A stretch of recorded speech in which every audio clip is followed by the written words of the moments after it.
Being boring with your hair might just be the solution you need to that stagnant growth you're facing. This was my hair in 2024, and this is my hair now. So, if you want all my tips, keep watching. I was someone that literally switched up their hairstyle every single time. And obviously, I realized that doing braids with extensions were not the protective hairstyle for me. So I opted for just doing my natural hair only. But another thing I faced is that I was wearing my natural hair as it was, but I was changing my hairstyles too frequently. That was another problem I had.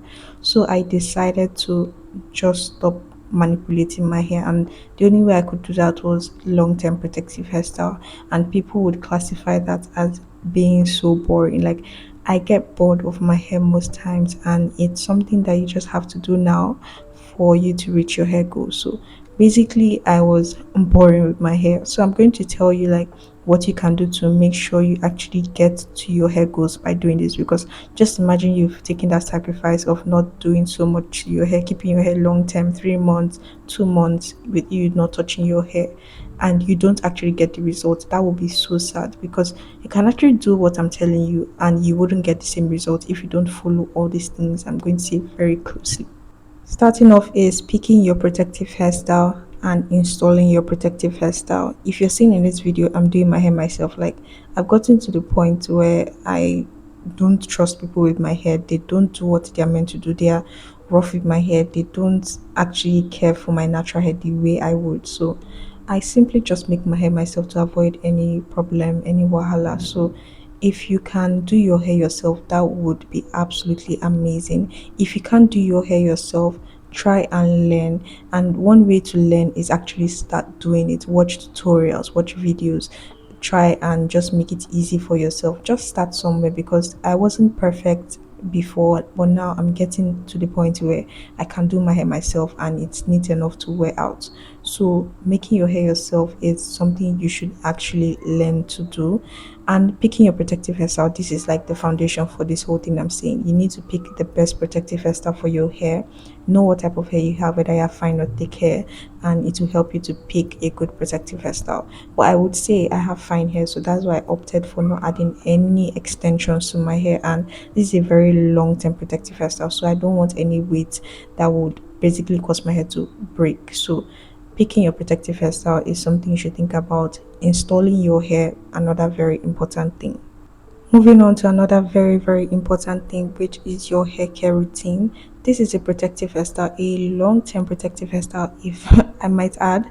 So you cannot neglect your hair. You can't say, I'm not doing my routine this week. There's no room for that. You have to be intentional about your routine and be consistent. Consistency is the key, because trust me when I say you wouldn't be seeing results immediately, is you being consistent over time that will lead to results. So you have to have a good hair care routine, and I would give you mine, which is I wash my hair twice in a month and moisturize twice in a month. So basically every week I have a routine I'm doing to my hair. So it makes my hair to stay moisturized, because moisture is very, very important when it comes to length retention, when it comes to the hair growth. It's very, very important, because if your hair is not moisturized, it's going to break, and that means you're having stagnant growth, or your hair is even getting shorter, unhealthy. Unhealthy hair leads to more breakage. So there are so many things that come when your hair is dry. So you need to make sure you have a weekly routine. And my weekly routine is very, very easy. I'll link that video for you to check out. But I like to keep my routine very, very simple. One thing about me, I don't want my hair to take the whole day. Your hair doesn't have to take the whole day to finish. So if you're stressed about, oh my god, natural hair is stressful, it takes time, my routine is very simple, it's very straight to the point. So I would link that for you to check out. But your hair care routine is very, very important when it comes to this particular way of you growing your hair.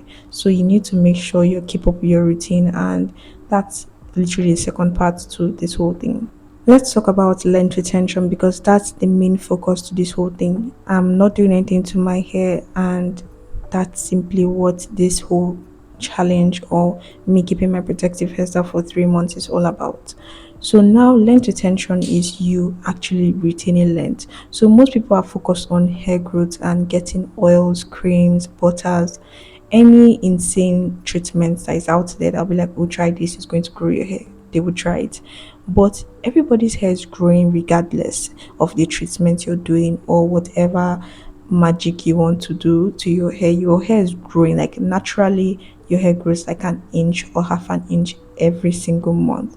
So now your hair is growing, so your problem is length retention. You're so focused on trying to get a product that will help your hair to grow. Rather, you're not focused on what you're doing to your hair that's causing your hair to break. So that's when treatments come in. I'm not saying treatments for hair growth or treatment for, that's not what I'm saying. I'm saying treatment for strengthening your hair.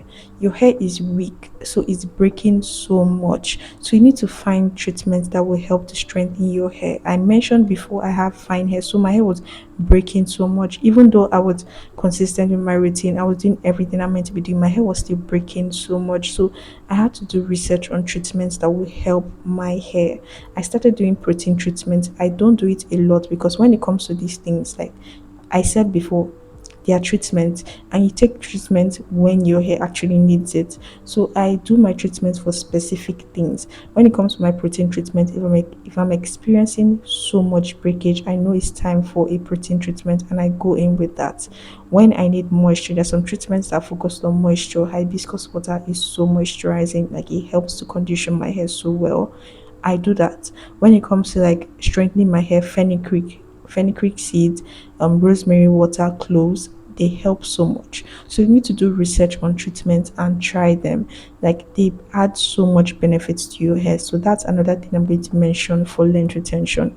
Another thing for length retention is your ends. Your ends are literally the oldest part of your hair, and just imagine if you don't care for them, they're going to break off. And if they are breaking off, you're going to have stagnant growth and you're not going to get to your hair goals. So your ends are very, very important when it comes to length retention. So you need to make sure you keep up with your weekly routine. Like I mentioned, moisture is very important. Make sure your ends are not dry. Make sure your ends are tucked away, like your ends are not rubbing off on your clothes. Make sure you wear a bonnet to sleep, like very, very important, so that your ends don't dry out very fast. Another very important thing. So for length retention, find treatments that will help strengthen your hair, and don't be focusing on treatments for hair growth. Like your hair is growing regardless, get treatments that will help strengthen your hair and focus on your ends. And I'm going to also add, your scalp health is very important. You need to create a good environment for hair growth too, very, very important. So that's why I said your weekly routine is very important. Washing your hair, making sure your scalp is clean, because that whole dirty scalp or dirty hair growth thing, like throw that in the trash. It's not something that is true. So make sure your scalp health is also on point. Moving on to the final stage with this whole challenge is your takedown process. Oh, this one is very, very important, because if you don't do this correctly, you're going to break your hair. So I would say, when you're taking down your hair, make sure your schedule is cleared up. This is not something you're going to be rushing or you're going to think, oh, quickly I'm done. No, you have to be careful and take your time, because you've kept your hair for 3 months. So you will definitely experience tangles. I would say that if you're consistent with your routine, you wouldn't experience build-ups and mattings to your hair. That's why I said keeping up with your routine is very important, because you don't want your hair to tangle up so much that it's very hard to take down. So when you're taking down your hair, make sure you have a good conditioner, water, any product that has a good sleep is ideal, so that you'll be able to take down your hair without any form of breakage. So that's all when it comes to your takedown process. If you want all the details concerning how I'm able to grow my hair with just 1 year, in 1 year seeing so much progress, I have a 3 months challenge on my channel. You can subscribe to get updated on it. I drop like weekly videos or weekly updates on my posts. I keep you notified concerning anything my challenge. So that's how I was able to retain so much length from 2024 up to this point. And I'm currently still doing my challenge. I'm currently on my challenge, and the calendar is up on my post, so you can also check that out. But when I say that, you would see results when you do this correctly. So do this correctly, follow my steps, watch more detailed videos. I'll link everything for you to check out. If you have any questions concerning the challenge, leave that in the comment section. If you have any questions in general concerning any challenge you're facing in your natural hair, leave that also. And I'll see you guys in my next one. Thank you so much, and bye.